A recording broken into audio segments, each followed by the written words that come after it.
Rekhta foundation کی جانب سے عروضی اسباق کا سلسلہ آگے جاری رکھتے ہوئے میں بھٹناگر شاداب آج آپ کی خدمت میں پھر حاضر ہوں۔ آج ہم عروضی ارکان کی تفصیل جانیں گے۔ آئیے آگے بڑھتے ہیں۔ عروضی ارکان کے بارے میں عرض کروں کہ عروضی ارکان کے مجموعے کی مختلف ترتیبوں سے سبھی سالم اور مضاعف بہور کے ارکان بنائے جاتے ہیں۔ عروضی ارکان کے کئی نام ہمارے یہاں رائج ہیں۔ انہیں افعیل یا تفاعیل یا اصول یا میزان یا ارکان کہتے ہیں۔ عام طور پر رکن یا ایک سے زیادہ رکن کو ارکان ہی بولتے ہیں۔ یہ تین طرح کے ہوتے ہیں: سبب، وتد اور فاصلہ۔ کیونکہ یہ تین ہوتے ہیں لہٰذا انہیں اصول سہگانہ بھی کہا جاتا ہے۔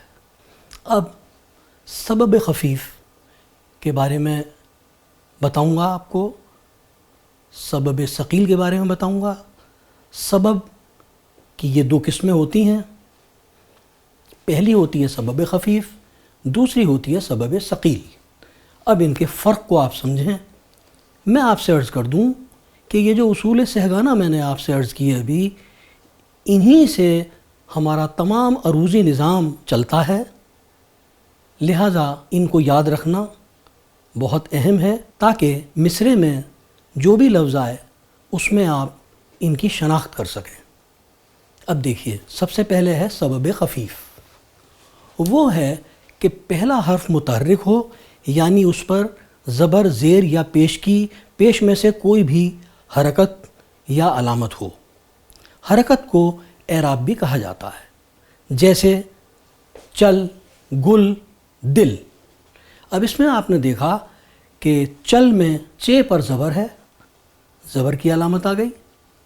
لام ہمارا ساکن ہے۔ سبب خفیف میں پہلا حرف متحرک ہوتا ہے اور دوسرا ساکن ہوتا ہے۔ گل میں بھی آپ دیکھ لیجئے، وہاں زبر تھا، یہاں پیش آ گیا، لیکن زبر پیش سے کوئی فرق نہیں پڑتا۔ گل یہ بھی سبب خفیف ہے، دل یہ بھی سبب خفیف ہے۔ اس سبب خفیف میں دال کے نیچے زیر آ گیا، وہاں چے کے اوپر زبر تھا۔ گل میں گاف پر پیش تھا، دل میں دال پر زیر ہے۔ اس طرح سے جہاں بھی آپ کو دو حرفی کوئی لفظ اس طرح کا نظر آ جائے تو آپ فوراً پہچان جائیں گے کہ یہ سبب خفیف ہے۔ دوسرا ہے ہمارے یہاں سبب ثقیل۔ سبب ثقیل وہ ہے کہ جس کے دونوں حروف متحرک ہوں، یعنی دو یک حرفی سلیبل کا مجموعہ ہے۔ اردو میں یہ صرف ترکیبی صورت ہی میں ممکن ہے، کیونکہ آپ جانتے ہیں کہ ہمارے یہاں پہ کوئی بھی حرف، کسی بھی لفظ کا آخری حرف وہ ہمیشہ ساکن ہوتا ہے۔ اب آپ دیکھیے، میں اس کو مثال کے ذریعے سے سمجھاؤں گا کہ یہاں سبب خفیف کس طرح سے ہے۔ لفظ ہے غم دل۔ اب اس میں غم دل میں اضافت ہے، میم کے نیچے کسرہ اضافت ہے، غم دل۔ اس میں غم جو ہے وہ ہمارا سبب ثقیل ہے۔ دوسری مثال میں دیکھیں، گل تر۔ گل تر میں بھی کسرہ اضافت ہے، لہٰذا یہاں پہ زیر آ گیا، اور یہ ہمیشہ لفظ یا لفظوں کے بیچ میں ہوتا ہے۔ گل تر۔ جب آپ آگے بڑھیں گے تو دیکھیں گے کہ جب ہم نظم کرتے ہیں اس طرح کے الفاظ تو سبب ثقیل کس طرح سے وارد ہوتا ہے۔ سبب ثقیل تب ہوگا جب پہلا حرف متحرک ہو، دوسرا ساکن۔ یہاں دونوں ہی حرف متحرک ہوتے ہیں، اور یہ جو میں نے آپ کے سامنے 3 مثالیں پیش کی، اس قسم کے الفاظ میں یہ دیکھے جا سکتے ہیں۔ اب میں آپ سے پھر عرض کر دوں کہ کیونکہ اردو میں ہر کلمے کا آخری حرف ساکن ہوتا ہے، لہٰذا اس کی مثال صرف کسرہ اضافت ہی میں مل سکتی ہے۔ اس کی مثال عطف میں بھی ممکن ہے، جیسے دل و جاں۔ اسے دل و جاں پڑھیں گے ہم۔ اب دلو جو ہے، یہاں دلوں میں دال بھی متحرک ہے اور لام بھی متحرک ہے، لہٰذا یہ دل و جاں ہو گیا۔ اور یہ جو واو ہے ہمارا دل و جاں میں، یہ واو ہمارا اختصار کے ساتھ پڑھا جائے گا۔ یہ اسے ہمیں اختصار کے ساتھ ادا کرنا ہوتا ہے، یعنی اس کو ہم کھینچ کے نہیں پڑھیں گے، تب یہ سبب ثقیل کی مثال ہوگی۔ اس طرح سے آپ نے سبب خفیف اور سبب ثقیل ان دونوں کا فرق اچھی طرح سے سمجھ لیا۔ اب ہم وتد کو سمجھیں گے۔ وتد میں 3 حروف ہوتے ہیں اور اس کی بھی 2 قسمیں ہیں۔ پہلی قسم ہے وتد مجموع، دوسری قسم ہے وتد مفروق۔ وتد مجموع وہاں ہوتا ہے کہ جہاں جس کلمے کا پہلا اور دوسرا حرف متحرک ہو اور تیسرا حرف ساکن ہو۔ مطلب 3 حروف میں سے پہلے 2 حروف متحرک، تیسرا حرف ساکن۔ جب میں متحرک کہتا ہوں تو اس کا مطلب یہ ہے کہ اس پر زبر، زیر یا پیش کی علامت ہوگی تو اسے ہم متحرک کہیں گے۔ اب دیکھیے، شجر، صبا، کبھی، وہیں، سنا۔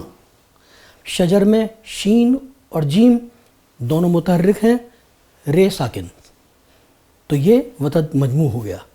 صبا، سواد اور بے دونوں متحرک ہیں، الف ساکن، لہٰذا یہ بھی وتد مجموع ہو گیا۔ کبھی، کاف اور بھے دونوں متحرک ہیں، یہ ساکن ہے، لہٰذا یہ بھی وتد مجموع کی مثال ہے۔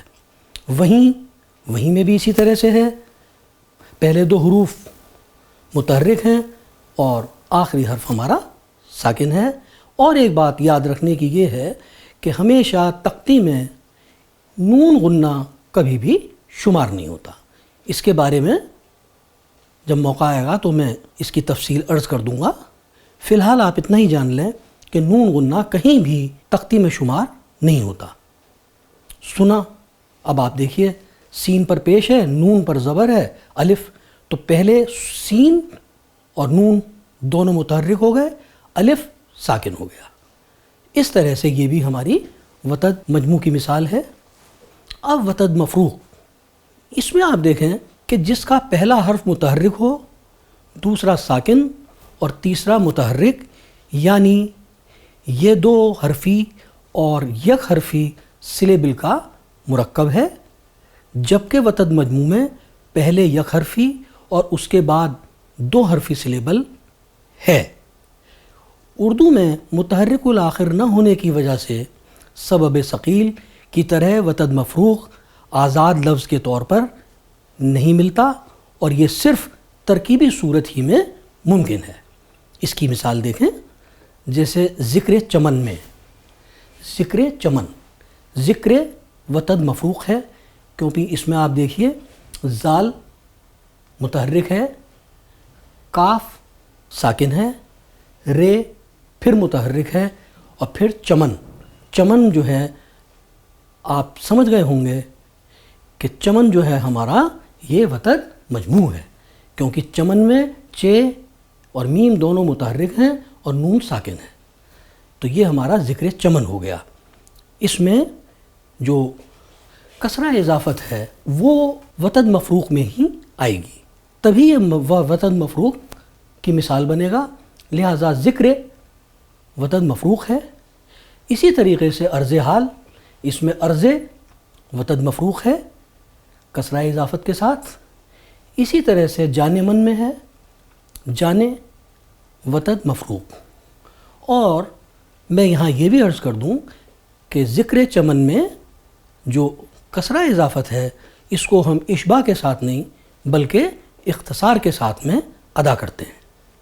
اس ضمن میں یہ بھی عرض کر دوں کہ وتد مفروق وہ عطف کے ساتھ بھی ممکن ہے، جیسے جان و دل، جو جان و دل ہے، یہاں پھر ہم جان و دل میں نون پر پیش کے ساتھ پڑھتے ہیں اور اس کو ہم اختصار کے ساتھ پڑھیں گے۔ یہاں جان وتد مفروق ہے۔ اسی طرح سے لفظ ہے فکر و تحقیق، جو فکر و تحقیق ہے، اس میں فکر و یہ وتد و مفروق ہے، کیونکہ اس میں فے متحرک ہے، رے متحرک ہے اور کاف ساکن ہے۔ جان میں جیم اور نون کو آپ دیکھیں، یہاں پہ الف ساکن ہے۔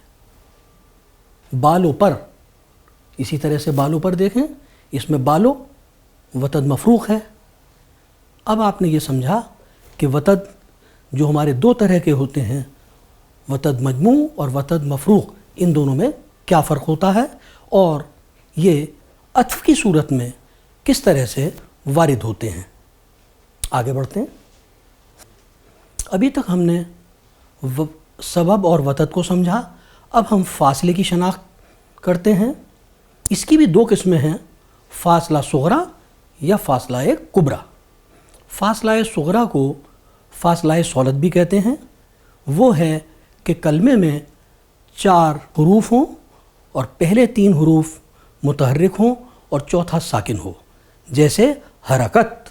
اب حرکت میں آپ دیکھیے کہ 4 حروف ہیں اور پہلے 3 حروف ہے پر زبر ہے، رے پر زبر ہے، کاف پر زبر ہے، تے ساکن ہے، لہٰذا ہے، رے اور کاف، ہے، رے اور کاف یہ تینوں ہمارے متحرک ہیں اور چوتھا تے جو ہے وہ ساکن ہے۔ اسی طرح سے عظمت ہے، عظمت میں بھی عین، ضاد اور میم یہ تینوں متحرک ہیں اور تے ساکن ہے۔ اسی طرح سے ایک لفظ ہے ہمارا غلطی۔ غلطی میں بھی آپ دیکھیے پہلے 3 حروف متحرک ہیں اور آخری حرف ہمارا ساکن ہے۔ اسی طرح سے شعراء ہے، اس میں بھی پہلے تینوں حروف متحرک ہیں اور الف ہمارا ساکن ہے۔ تو پہلے 3 متحرک اور چوتھا ساکن۔ اس طرح آپ نے دیکھا کہ فاصلہ صغریٰ میں 3 سلیبل ہیں، پہلے 2 سلیبل یک حرفی ہیں اور بعد میں تیسرا 2 حرفی ہے، یعنی یہ سبب ثقیل اور سبب خفیف کا مرکب ہے۔ ایسے ہے، اب دیکھیے حرکت میں ہرا سبب ثقیل ہو گیا، حرکت۔ اب اس میں یہ سبب ثقیل ہے، یہ سبب خفیف ہے۔ یہ سبب ثقیل اور سبب خفیف کا مجموعہ ہے، لہٰذا آپ اس کو چاہیں تو سبب ثقیل اور سبب خفیف بھی کہہ سکتے ہیں الگ الگ، آپ چاہیں تو اس کو فاصلہ صغریٰ کہہ سکتے ہیں یا فاصلہ صولت کہہ سکتے ہیں۔ فاصلہ کبریٰ دیکھتے ہیں۔ فاصلہ کبریٰ وہ ہے کہ جسے ہم اصطلاح میں فاصلہ ضبط بھی کہتے ہیں۔ وہ ہے کہ کلمے میں 5 حروف ہوں اور پہلے 4 متحرک ہوں اور اس کے بعد 5واں ساکن حرف ہو، تو اسے فاصلہ کبریٰ یا فاصلہ ضبط کہتے ہیں۔ اردو زبان کی ساخت کی وجہ سے فاصلہ کبریٰ کی مثالیں ترکیبی صورت میں ہی مل سکتی ہیں، آزاد لفظ کی حیثیت سے بالکل نہیں۔ جیسے گل شجر، گل شجر، اس میں آپ دیکھیے کہ گاف، لام، شین، جیم یہ چاروں متحرک ہیں اور رے، اس میں 5 حروف ہو گئے، پہلے 4 متحرک اور آخری ساکن جو ظاہر ہے کہ ہوگا ہی۔ دل صنم، اس میں بھی یہی ہے، دال، لام، صاد، نون یہ چاروں متحرک ہیں، میم ساکن۔ اس کو دیکھیے غم جفا، اس میں بھی غین، میم، جیم اور فے یہ چاروں متحرک ہیں، الف ساکن ہے۔ دم بشر، اس میں بھی یہی ہے، دال، میم، بے اور شین یہ چاروں متحرک ہیں، رے ساکن ہے۔ یہ تو آپ نے ترکیبی صورت دیکھی کسرہ اضافت کے ساتھ۔ اب اس کی مثال ہمیں عطف کی صورت میں بھی مل سکتی ہے، جیسے دل و جگر، جس میں دل و جگر لام پر پیش آ گیا اور ہم اس کو اختصار کے ساتھ پڑھیں گے، اشباع کے ساتھ نہیں۔ یہ فاصلہ کبریٰ ہے۔ اب بعض فاصلہ کو نہیں مانتے اور وہ سبب ثقیل سبب خفیف وتد مجموع کو ہی مانتے ہیں، وتد مجموع کی جانتے ہیں کہ وتد مجموع وتد مفروق، سبب خفیف سبب ثقیل، وہ انہی اپنا تقطیع کا جو حساب ہے وہ رکھتے ہیں۔ لیکن آپ کی مرضی ہے، آپ چاہیں تو فاصلے کی اصطلاح میں اسے سمجھیں، سبب یا وتد کے مطابق اس کو مانیں، فیصلہ آپ کا ہے۔ اب میں اس ضمن میں آپ سے یہ عرض کر دوں، گلِ شجر، اب گلِ شجر میں آپ نے دیکھا ہمارے 4 متحرک ہیں، اس کے بعد میں آخری رے جو ہے وہ ساکن ہے، اور اسی طرح سے یہ عطف کی میں نے آپ کو مثال دی۔ فاصلے کا بیان تو یہاں ختم ہوتا ہے، اور جو آپ نے سبب وتد اور فاصلہ کو سمجھا، اس کے ذیل میں اتنا ضرور چاہوں گا کہ کیونکہ آپ عروض ایک قاعدے کے تحت پڑھ رہے ہیں، لہٰذا ان تینوں کو اچھی طرح سے ازبر کر لیں۔ اب موسیقی کا یعنی موسیقی کی مشہور دھن ہے، اس میں ہم دیکھیں گے کہ کون سا سبب خفیف ہے، کون سا سبب ثقیل ہے، کون سا وتد مجموع ہے، اور کون سا وتد مفروق۔ اس کے ذریعے ان سمجھنے میں بہت آسانی محسوس کریں گے۔ دھن، دھنا، دھنا، دھینا، یہ 4 میں نے آپ کی خدمت میں عرض کیے۔ دھن، اس میں نون ساکن ہے، دھے متحرک ہے، یہ ہمارا سبب خفیف ہو گیا۔ دھنا، اس میں نون متحرک ہے، دھے بھی متحرک ہے، یہ سبب ثقیل ہے کیونکہ اس کے دونوں حروف متحرک ہیں۔ دھنا، اس میں پہلے 2 متحرک اور الف ساکن ہے، اور یہ وتد مجموع کی مثال ہے۔ دھینا، نون پر زبر ہے، لہٰذا اس کو وتد مفروق کہیں گے، کیونکہ دھی متحرک ہوا، یہ ساکن ہے، نون زبر کے ساتھ متحرک ہے۔ اب یہاں ایک نقطہ یہ ہے کہ جو دھے آیا ہے وہ ایک صوت یا ایک حرف کے برابر محسوب کیا جاتا ہے۔ 2 چشمی ہے جب لگ جاتی ہے کسی حرف کے ساتھ تو وہ دونوں ملا کر ایک ہی صوت مانے جاتے ہیں، الگ الگ نہیں۔ اب ہمارے جو عروضی ارکان بنتے ہیں وہ میں آپ کو کچھ ان جز بتا رہا ہوں، ان کو آپ دیکھیں۔ مفا، ایلن، فو، لام ساکن ہے، فعال، مس۔ اب آپ یہ دیکھیں گے کہ یہ 4 وتد مجموع ہو گئے۔ مس سبب خفیف، تف سبب خفیف، فا فے الف سبب خفیف، ای سبب خفیف، فے عین سبب خفیف، متا یہ سبب ثقیل ہو گیا، الا سبب ثقیل ہو گیا، فیل فے الف عین، عین ساکن ہے، وہاں عین ساکن بیچ میں تھا، یہاں آخر میں ہے، اور تفے یہاں عین متحرک ہے اور لاتوں میں تے متحرک ہے۔ یہ ایسے جز ہیں جن کو ملا کر ہمارے رکن بنتے ہیں۔ عروضی رکن انہی کی ترتیب سے بنتے ہیں۔ آئیے آگے ان اجزاء سے تمام ارکان عروضی کی تشکیل کو دیکھیں۔ اب ان میں 7 حروف والے یعنی صوبائی ارکان کی تعداد 8 ہے، اور وہ یہ ہیں: مفاعیلن، مفا وتد مجموع، ای سبب خفیف، لن سبب خفیف، مستفعلن، مس سبب خفیف، تف سبب خفیف، ایلن وتد مجموع، فاعلاتن، فے الف فا سبب خفیف، ایلا وتد مجموع، تن سبب خفیف۔ اب آپ دیکھیے ان تینوں میں بنیادی فرق یہ ہے کہ وتد مجموع ہے سب میں، اور سب میں دو سبب خفیف ہیں، لیکن ان کی ترتیب بدل جاتی ہے۔ مفعول میں پہلے وتد مجموع ہے، مستفعل میں پہلے سبب خفیف ہے، فاعلات میں بھی سبب خفیف ہے۔ وہاں مفعول میں پہلے وتد مجموع ہے، مستفعل میں آخر میں وتد مجموع ہے، اور فاعلات میں بیچ وتد مجموع ہے۔ اس طرح سے آپ نے دیکھا ان سب میں مفاعیل 1 2 3 4 5 6 7 حروف ہیں، 7 ہی مستفعل میں ہیں اور 7 ہی فاعلات میں ہیں۔ آپ ان کو جانچ سکتے ہیں۔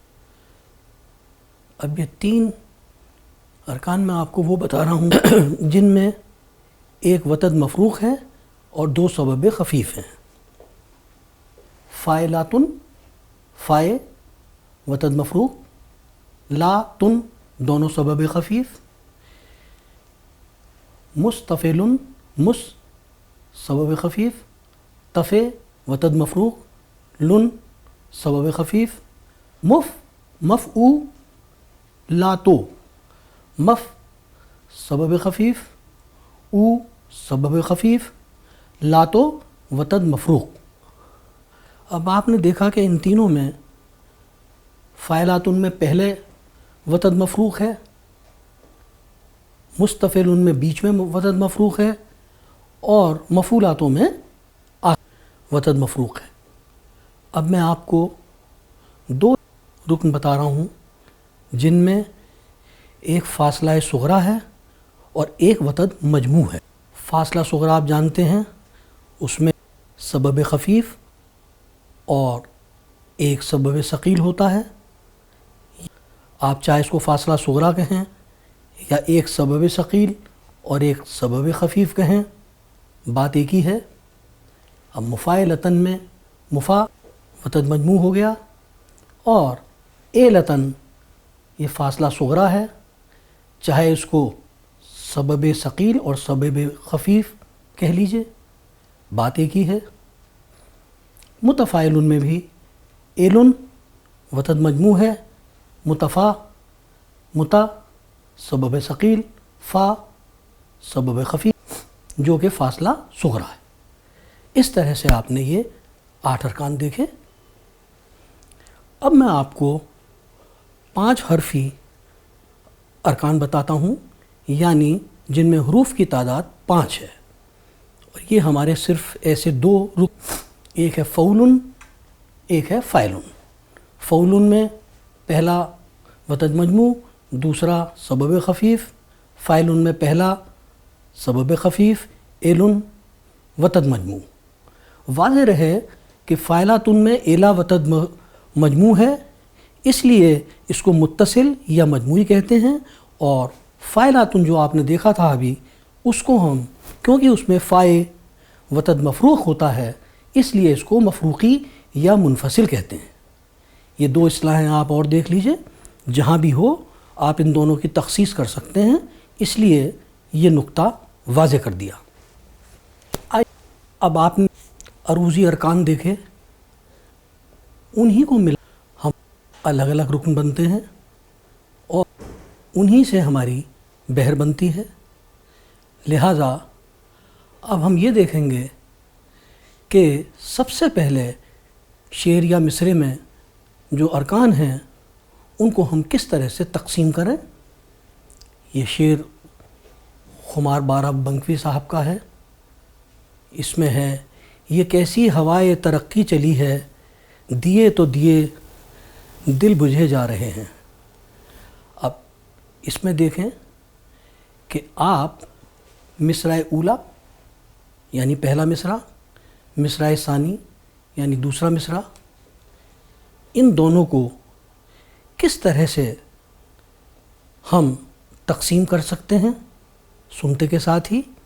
تو اس طرح سے ہم نے تقسیم کیا، یہ کیسی ہوائے ترقی چلی ہے، دیے تو دیے دل بجھے جا رہے ہیں، دیے تو دیے دل بجھے جا رہے ہیں، یہ کیسی ہوائے ترقی چلی ہے۔ اب دیکھیے آپ، یہ بڑی آسانی سے 4 حصوں میں تقسیم ہو گیا مصرع۔ یہ کیسی ہوائے ترقی چلی ہے، دیے تو دیے دل بجھے جا رہے ہیں، دیے تو دیے دل بجھے جا رہے ہیں۔ اب آپ نے جب یہ دیکھا کہ اس کو ہم نے مصرعے کو 4 حصوں میں تقسیم کیا، دوسرے کو بھی 4 حصوں میں تقسیم کیا، لہٰذا ان کو ہم کسی رکن کے مقابل رکھ کے دیکھیں تو ہم نے دیکھا یہ کیسی، صرف یہاں پہ ایک یہ میں اس کی ہے گرتی ہے، لہٰذا یہ کے نیچے زیر کی علامت آ گئی۔ یہ میں آپ کو آگے بتاؤں گا، باقی الفاظ آپ آسانی کے ساتھ میں سمجھتے جائیں گے۔ یہ کیسی، اس میں یہ جو ہے یہ فو کے فے کے مقابل ہے اور یہ متحرک ہے۔ فولن، یہ کیسی، عین واو او کیسی لن، ہوائے فولن، ہوائے ترقی، ہوائے ترقی، فولن چلی ہے، فولن، یہ کیسی ہوائے ترقی چلی ہے۔ اب یہاں پہ ہم اس کی جو یہ ہے اس کو ہم اشباع کے ساتھ پڑھ رہے ہیں، لہٰذا ہوا فو کے وزن پہ ہے اور اشباع کے ساتھ میں اے لن کے وزن پہ ہے۔ دیے تو دیے، دیے تو فولن، دیے فو تو لن، دیے دل فولن، دیے فو دل لن، بجھے جا، بجھے فو جا لن، رہے ہیں فولن۔ اس طرح سے آپ نے دیکھا کہ فولن فولن فولن فولن مصرعے میں 4 دفعہ آیا اور شعر میں 8 مرتبہ آیا۔ ایک مصرعے کو ہم نے 4 حصوں میں تقسیم کر کے دیکھا کہ یہ فولن کے مقابل یہ نظم ہوئے ہیں۔ اب آپ نے دیکھا کہ ہمارے جو مصرعے ہیں وہ دونوں مصرعے 4 حصوں میں تقسیم ہو رہے ہیں، لہٰذا اس میں جو یہ 4 الگ الگ ارکان ہیں، ان کے جو مقامات ہیں ان کے عروض میں باقاعدہ نام دیے گئے ہیں۔ ان کے اصطلاحی نام اس طرح سے ہیں کہ صدر، حشو، حشو، عروض، ابتدا، حشو، حشو، ضرب۔ آپ نے دیکھا کہ جو پہلے مصرعے کا پہلا ٹکڑا ہے اس کو صدر کہتے ہیں، اس کے بعد جو دوسرا رکن آیا اس کو حشو کہتے ہیں، جو تیسرا رکن آیا اس کو بھی حشو کہتے ہیں، اور چوتھا جو آخری رکن ہے اس کو ہم عروض کہتے ہیں۔ مصرع ثانی کا پہلا رکن ابتدا کہلاتا ہے جسے مطلع بھی کہتے ہیں، دوسرا رکن حشو کہلاتا ہے پہلے کی طرح، پھر تیسرا رکن بھی حشو کہلاتا ہے، چوتھا اور آخری رکن جو ہے وہ ضرب کہلاتا ہے۔ اس کو عجز بھی کہتے ہیں، لیکن عام طور پر ابتدا اور ضرب ہی کہا جاتا ہے۔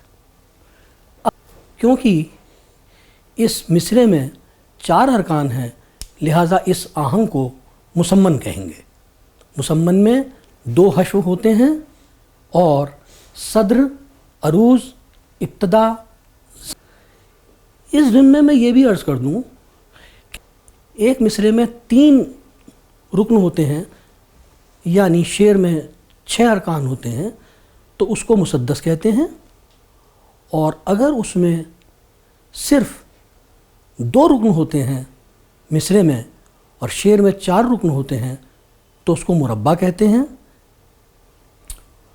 مسدس آہنگ میں 1 حشو ہوتا ہے، صدر اور عروض ہوتا ہے، اس میں یہ دوسرا حشو نہیں ہوتا، کیونکہ مسدس آہنگ میں 3 ارکان ہوتے ہیں۔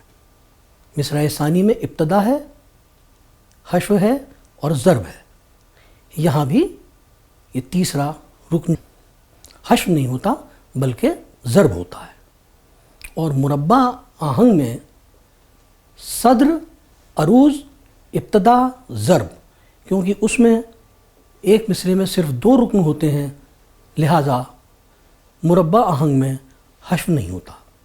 یہ جب ہم آگے بڑھیں گے تو آپ خود بخود سمجھتے چلے جائیں گے یہ میں نے ضمناً عرض کر دی۔ اب میں نے آپ کو بھی بتایا تھا کہ مربع، مسدس اور مسمن آہنگ کیا ہوتے ہیں۔ مربع میں شعر میں 4 ارکان ہوتے ہیں، یعنی فی مصرع 2 ارکان۔ مسدس میں شعر میں 6 ارکان ہوتے ہیں، مصرع میں 3، اور مسمن میں مصرع میں 4 ارکان ہوتے ہیں اور شعر میں 8 ارکان ہوتے ہیں۔ اب اگر ہم ان کو دونا کر دیں تو ایک مصرع جو ہے اس میں ارکان کی تعداد دگنی ہو جاتی ہے، تو اس صورت میں ہم اس کو مضاعف کہتے ہیں۔ اس کے لیے ہماری عروضی اصطلاح ہے مضاعف، تاکہ پڑھنے والوں کو یہ پتہ چل جائے کہ یہ مربع، مسدس یا مسمن جو آہنگ ہے اس میں مضاعف ہے، یہ اس میں ارکان کی تعداد مصرع میں دگنی ہے اور شعر میں بھی دگنی ہے۔ اگر آہنگ ہمارا سالم ہے تو آہنگ کو اس طرح لکھیں گے، مثلا بحر متقارب مسمن سالم مضاعف۔ اب بحر متقارب جو ہے اس کا بنیادی رکن ہے فعول، تو مصرع میں فعول 8 مرتبہ آئے گا۔ کہ آپ کو سمجھانے کے لیے یہ چاروں اسی کے سامنے ہی ہیں، اور یہ شعر میں 2 مرتبہ ہیں، مطلب 8 سالم رکن مصرع اولیٰ میں ہوں گے پہلے مصرع میں، اور 8 ہی سالم رکن مصرع ثانی دوسرے رکن میں ہوں گے ساکن ہو۔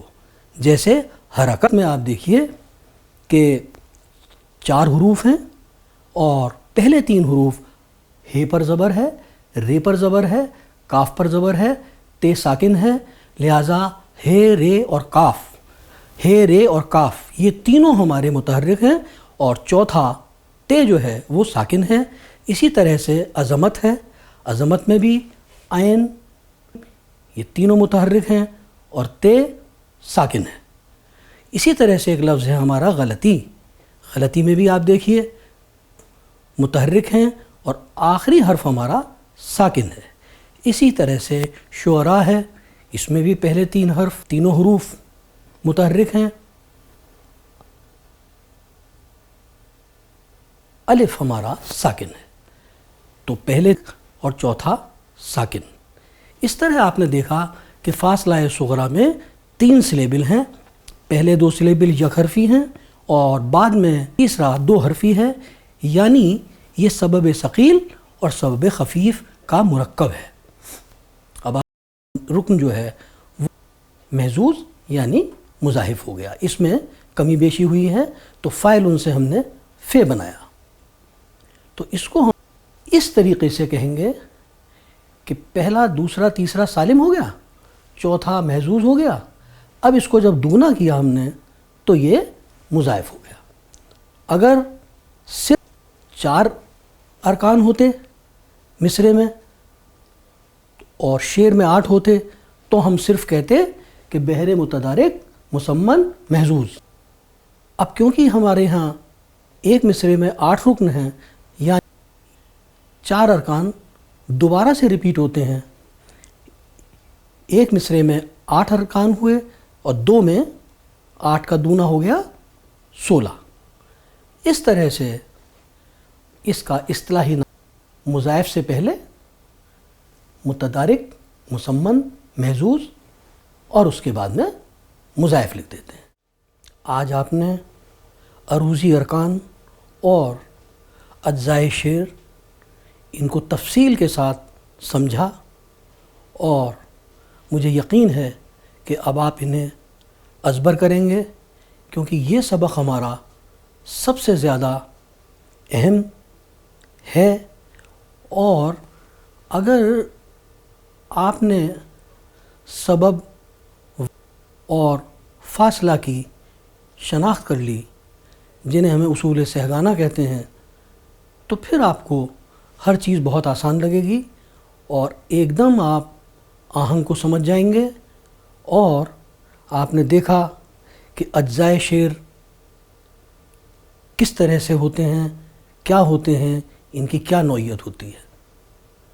اب آج کا سبق ختم کرنے کی اجازت دیجیے، اور رخصت ہونے سے پہلے میں آپ سے عرض کروں گا کہ اگر کہیں مجھ سے کوئی غلطی ہوئی ہو تو اس کی نشاندہی ضرور کریں اور اس کی اطلاع مجھے دیں تاکہ میں شکریہ کے ساتھ تصحیح کر سکوں۔ آداب۔